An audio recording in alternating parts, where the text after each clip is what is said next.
Dear students, welcome again in English literature class of class 9th. You studied 4 stanzas till now. Now I am going to explain stanza number 5, which you can see here. But a caged bird stands on the grave of dreams. His shadow shouts on a nightmare scream. His wings are clipped and his feet are tied, so he opens his throat to sing. Students, the 5th stanza returns to the image of the caged bird once again. These lines paint such a vivid image of dreams and that cannot be fulfilled. He stands on a grave. He stands on a grave where his dreams are buried. The dreams of bird are buried. The shadow of the bird utters a shrill nightmare.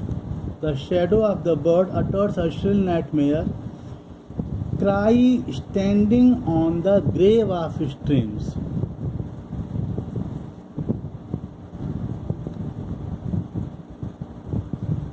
He stands on a grave where his dreams are buried. The shadow of the bird utters a shrill, nightmarish cry standing on the grave of dreams. The poet again reminds, here in this line, the poet again reminds that the bird's wings are clipped and the feet are tied. Though he has nothing left physically, because his wings are clipped and feet are tied, so he has nothing left physically, he still has his voice. Therefore, he does the only thing that he could do, sing from his throat as loud as possible, as he could. A grave is a symbol, here you can see grave as a symbol of death and is rather grim. The grave of dream is powerful imagery that suggests the bird trapped behind bars is forced to bury whatever dreams it has beneath its feet. It shows an environment where dreams can't be fulfilled. Instead of happy and positive dreams, they are nightmares that keep the caged bird grounded.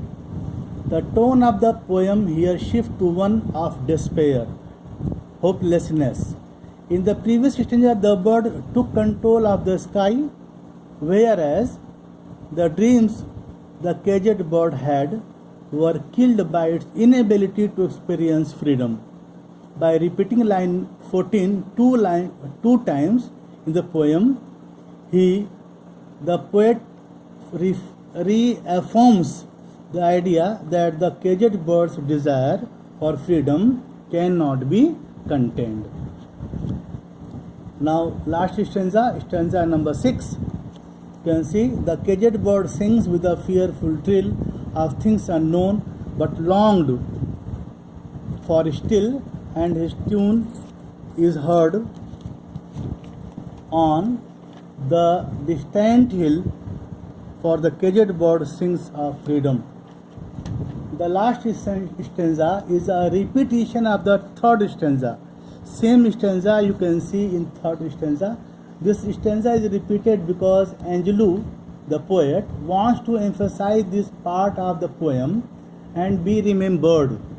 Even though the bird has been caged, you can see, even though the bird has been caged and his happiness taken away, he still has hope that one day he will be like the other birds, flying in the sky, having freedom and happiness. This is the message that the poet wanted to portray, that one day everyone will have the same rights and equality.